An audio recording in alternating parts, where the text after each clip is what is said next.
ఆళ్లగడ్డలో doctor BR Ambedkar గురుకుల బాలికల పాఠశాలను ఆళ్లగడ్డ ఎమ్మెల్యే భూమా అఖిలప్రియ ఆకస్మిక తనిఖీ చేశారు. పాఠశాలలో ఉన్న సమస్యల గురించి విద్యార్థులను అడిగి తెలుసుకున్నారు.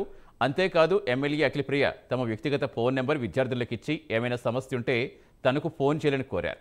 ఈ సందర్భంగా పాఠశాల తరగతి గదులు, హాస్టల్, వంటశాలలు తనిఖీ చేశారు. అనంతరం మీడియాతో మాట్లాడుతూ పాఠశాల గురించి పాఠశాల సిబ్బంది క్రమశిక్షణతో మెలగాలని, ఏ చిన్న ఫిర్యాదు తమ దృష్టికి వచ్చినా సహించేది లేదన్నారు. పాఠశాలలో ఉన్న నీటి సమస్య పరిష్కరించేందుకు వెంటనే చర్యలు తీసుకోవాలని మున్సిపల్ కమిషనర్ రమేష్ బాబును ఆదేశించారు.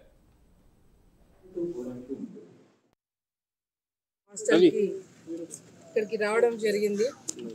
సడన్ ఇన్స్పెక్షన్కి ఇక్కడికి వచ్చి పిల్లలందరినీ కూడా కలవడం జరిగింది. ఈ ఒక్క స్కూలే కాదు, ఈ ఒక్క హాస్టలే కాదు, నియోజకవర్గంలో ఉన్న అన్ని బీసీ, ఎస్సీ, ఎస్టీ హాస్టల్స్, అన్ని పాఠశాలలు కూడా విజిట్ చేసి స్కూల్స్లో, హాస్టల్స్లో ఉన్న సమస్యలన్నీ కూడా చాలా వరకు మరి ప్రభుత్వం దృష్టి కూడా తీసుకొని వెళ్ళి వెంటనే ఫస్ట్ ఇక్కడ కావాల్సిన కొన్ని రిపేర్లు కానీ, కావాల్సిన సదుపాయాలు కానీ ఇంకా రావాల్సిన కొన్ని ఉన్నాయి. 4 రోజుల నుంచి ఈ హాస్టల్లో ఈ బోర్ అనేది పనిచేయకపోవడం వల్ల పిల్లలందరూ కూడా 4 రోజుల నుంచి కూడా వాటర్ లేక, నీళ్ళు లేక ఇబ్బందులు పడుతున్నారు.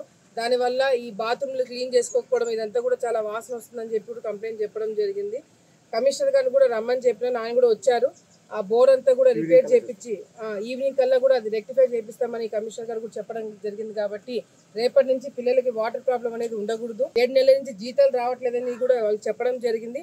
దానివల్ల ఖర్చులు వాళ్ళకు దూరం నుంచి వచ్చి ఇక్కడ పని చేయాలంటే కూడా ఇబ్బందికరంగా ఉందని కూడా నాకు ఇన్ఫార్మ్ చేయడం జరిగింది. కలెక్టర్ గారితో మాట్లాడి వాళ్ళ జీతాలు వాళ్ళ టైంకి పడేలాగా చూసి వాళ్ళు ఇక్కడ రోజు వచ్చి పనిచేసేలాగా కూడా వాళ్ళకి ఎటువంటి ఇబ్బంది లేకుండా వాళ్ళకు కూడా